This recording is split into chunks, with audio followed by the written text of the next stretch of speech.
Bonjour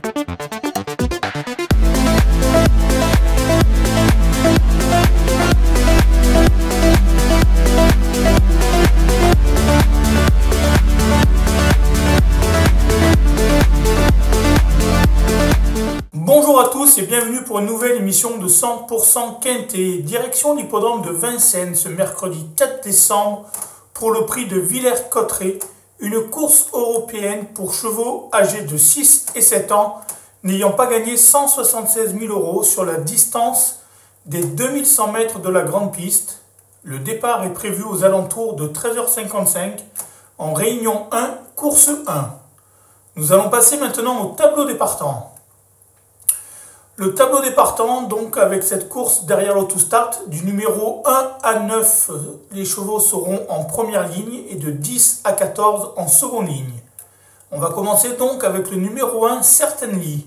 Jusqu'à présent, il a toujours échoué à Vincennes, mais il compte un succès en gain l'an dernier dans une épreuve similaire associée à Francouvry, comme ce sera le cas ce mercredi. Il est bien engagé, mais sa chance est secondaire. Le numéro 2, Idem JM. Surtout vu à son avantage sur la Côte d'Azur, il n'a pas démérité pour son retour à Vincennes en dernier lieu, se défendant bien sur le parcours qui nous intéresse en réalisant son nouveau record. Il semble en mesure d'améliorer ce classement. Le numéro 3, Shemar.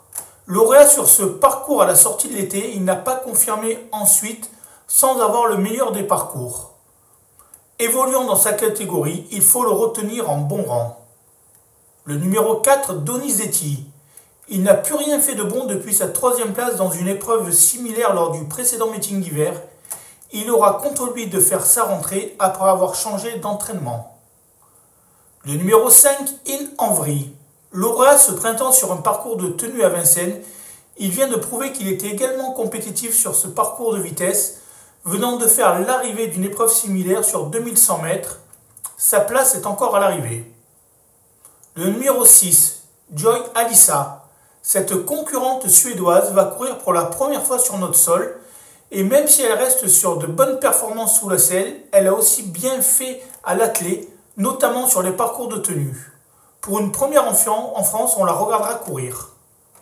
Le numéro 7, Fighter Simoni. Aussi à l'aise sous la selle qu'à l'attelé, il vient de s'imposer dans cette discipline lors de la réunion du GNT à Toulouse.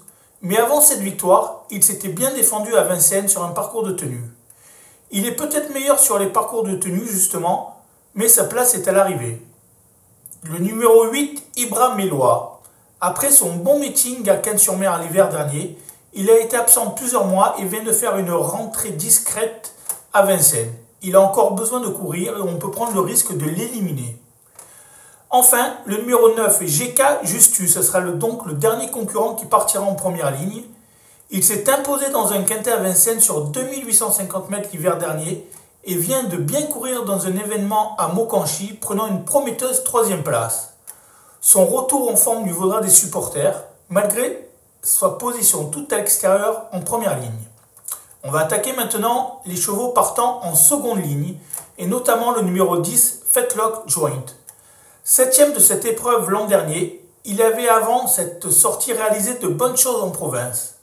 Absent depuis une tentative à Belgique cet été, le manque de compétition va se faire ressentir. Difficile à conseiller dans ces conditions. Le numéro 11, Cheyenne Lux. Ce concurrent italien vient de faire des débuts discrets à Vincennes, dans une preuve similaire, mais il avait contribué de faire une petite rentrée. Dans cette épreuve ouverte, il est capable de bien se comporter. Le numéro 12, Mask Off.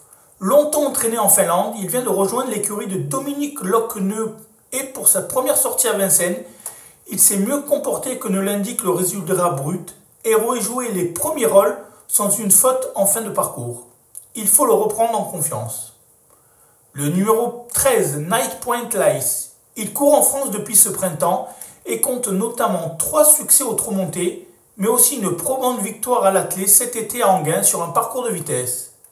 Pour l'instant, il a toujours déçu à Vincennes, mais sa forme ne fait aucun doute, on le garde. Et enfin, on va terminer avec le numéro 14, Sydney Celeber. Il a gagné à Argentan cet été, puis a bien couru sur ce parcours en prenant une bonne 3e place dans une épreuve analogue. Pour son entrée dans le meeting d'hiver et bien effectuant une petite rentrée, il a la pointure d'un tel lot et peut terminer dans les 5 premiers.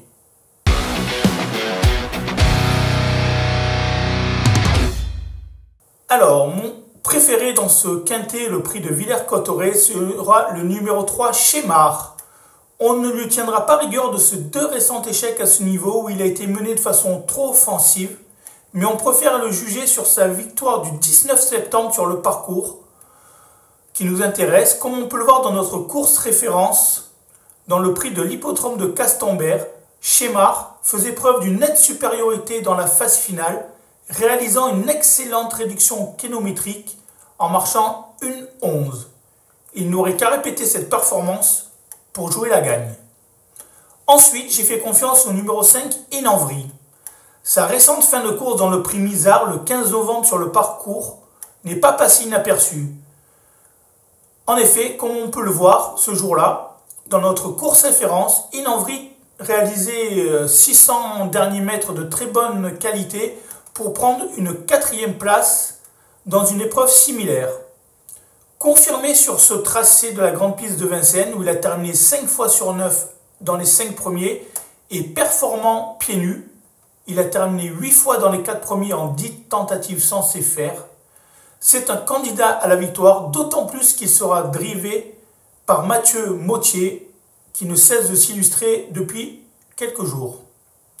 Ensuite, j'ai fait confiance au numéro 7, Fighter Simoni. Il court en France depuis cet été et hormis un faux pas à Saint-Malo, il a toujours terminé dans les 4 premiers lors de ses 8 sorties sur notre sol, s'imposant à 4 reprises, dont 3 fois à l'attelé. D'ailleurs, comme on peut le voir sur notre course référence du 18 octobre, ils sont comportés bien à Vincennes en prenant une 3e place après avoir supporté tout le poids de l'épreuve. Il n'était battu qu'en fin de parcours et il conservait courageusement la 3e place. Dès lors, il doit encore une fois terminer à l'arrivée. Ensuite, j'ai fait confiance au numéro 12, Mask Off. Après avoir montré de la qualité en Finlande, son entourage l'a placé chez Dominique Lockneux cet hiver et pour sa première sortie à Vincennes, il s'est montré fautif en fin de parcours alors qu'il luttait pour un bon classement le 18 octobre dans le prix de Saturne. Ce jour-là, donc comme on peut le voir dans notre course référence, il ne terminait que 6e et prenait le galop en fin de parcours, mais sa tentative est encourageante. Cette fois-ci, son entourage, son entraîneur Dominique ne le défère pas et il aura plus de confort dans sa ferrure. Dès lors, il doit faire parler de lui dans cette épreuve.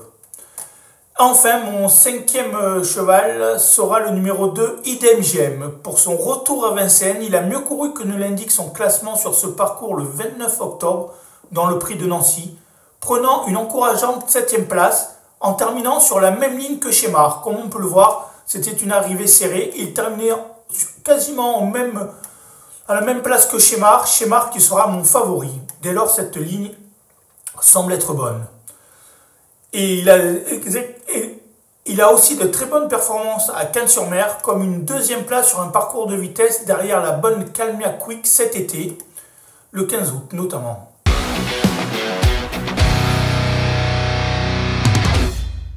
Donc mon pronostic sera le numéro 3, Chémar, le numéro 5, Inenvry, le numéro 7, Fighter Simoni, le numéro 12, Maskov et le numéro 2, Idem Gem. À ces 5 chevaux, on peut compléter avec le numéro 9, GK Justus, le numéro 13, Night Point Lace et le numéro 14, Sydney Celeber. Maintenant, je vais passer à mon conseil de jeu et mon conseil de jeu aura lieu à Vincennes dans la course 5. Ce sera le numéro 3, Express Dark, le 503 Réunion 1. Entraîné par le redoutable Eric Bondo, il vient de bien se comporter pour sa rentrée à Milan en terminant 3e. Et avant cela, il s'était bien défendu dans des épreuves plus relevées à Vincennes et Enghien. Dans ce lot à sa portée et confié à Rick Raffin, il peut gagner. Le 503 Express Dark. Merci, bon jeu. N'hésitez pas à aller sur notre site YouTube pour voir toutes les informations ainsi que sur notre site pariturf.com. Merci de votre écoute. À bientôt pour une nouvelle émission de 100% Quintet.